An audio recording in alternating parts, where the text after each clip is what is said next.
భగవతే శ్రీరమణాయ. శ్రీరమణ మహర్షులు వారు 700 గీతా శ్లోకాల నుంచి కూర్చిన నూతన క్రమంలోని 11వ శ్లోకం.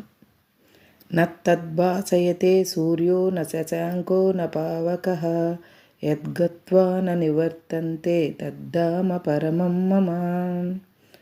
తాత్పర్యము: ఏ స్థానమును అగ్ని గాని చంద్రుడు గాని సూర్యుడు గాని ప్రకాశింపచేయలేరో, ఏ స్థానమును పొందిన వారు మరల ఈ సంసారంలోనికి తిరిగి రారో అదియే నా శ్రేష్టమైన స్థానము. వివరణము: భగవానుడు అర్జునునకు శ్రీకృష్ణుడుగా కనిపించుచున్నాడు, పరమేశ్వరుడుగా మాట్లాడుచున్నాడు. అట్టి ఎడల పరమేశ్వర స్వరూపము లేక ఆత్మస్వరూపము అనగా ఈ శరీరము కన్నా ఇంకనూ చాలా పెద్దది అయిన విశ్వరూపము వంటిది ఏదో అగునని అర్జునుడు ఊహించుట సహజము. శ్రీకృష్ణ శరీరమునందు విశ్వరూపమునందు వైకుంఠమున మహావిష్ణువునందును తాను ఉన్నాడు. ఇవి అన్నీయూ తనకు స్థానములే కానీ ఇవి ఏవియూ తనకు పరమమైన పదములు కావు. శ్రీకృష్ణ రూపము మొదలుగా ఇవి అన్నీయూ పరిమితమైన తేజము కలవి, ఇతర పదార్థముల వలనే అనిత్యములు. యథార్థమైన తన ఈశ్వర స్వరూపము అనగా ఆత్మస్వరూపము అనంతమైన తేజము కలది. అదే సర్వవ్యాపకము, నిత్యము.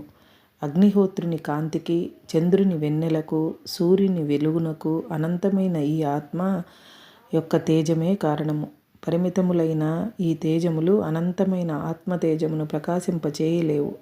ప్రకృతి శాస్త్రజ్ఞులు వర్ణించుచున్న పరమాణు శక్తిని బట్టియు మనము దీనిని గ్రహింపవచ్చును. అగ్ని, చంద్రుడు, సూర్యుడు మొదలుగా జ్యోతిస్సులనియు పరమాణుమయములే.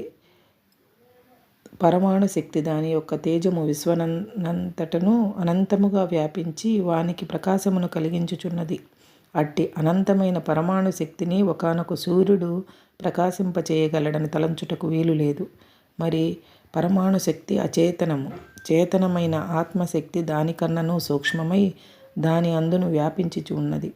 సూర్యుని కాంతి ఏ వస్తువు మీద పడుచున్నదో ఆ వస్తువు మనకు కనిపించుచున్నది.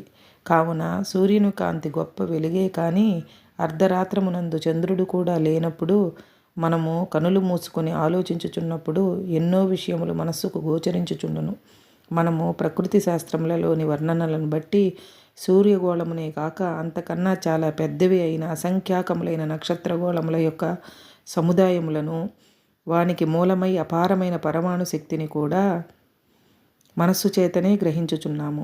మన మనస్సు దేనిపై ప్రసరించుచున్నదో దానిని మనము గ్రహించుచున్నామన్నమాట. నిజముగా ఇదే మనకు పెద్ద వెలుగు. మనస్సు కూడా స్వతంత్రము కాదు. ప్రతి వ్యక్తియు నా మనస్సు అని చెప్పుచున్నాడు. అనగా మనస్సు నేను అన్నదానికి లేదా ఆత్మకు ఆధీనమై ఉన్నదన్నమాట. ఆత్మ యొక్క చైతన్యము వలననే మనస్సు చైతన్యము నుండి సకల విశ్వమును గ్రహింపగలుగుచున్నది. కనుక అఖిల విశ్వమునకు మనకు గోచరింపచేయుచున్న యథార్థమైన వెలుగు ఆత్మ చైతన్యమే. దీనిని ప్రకాశింపచేయు వెలుగు మరి ఒకటి లేదు. కావున ఇది స్వయం జ్యోతి, సర్వప్రకాశము, నిత్యము, సర్వవ్యాపకము. ఇదియే పరమేశ్వరుని స్వరూపము. ఈ పరమాత్మ స్వరూపమును ఎవరు పొందుచున్నారో వారు మరల సంసారమున ప్రవేశింపరు. హరే రమణ.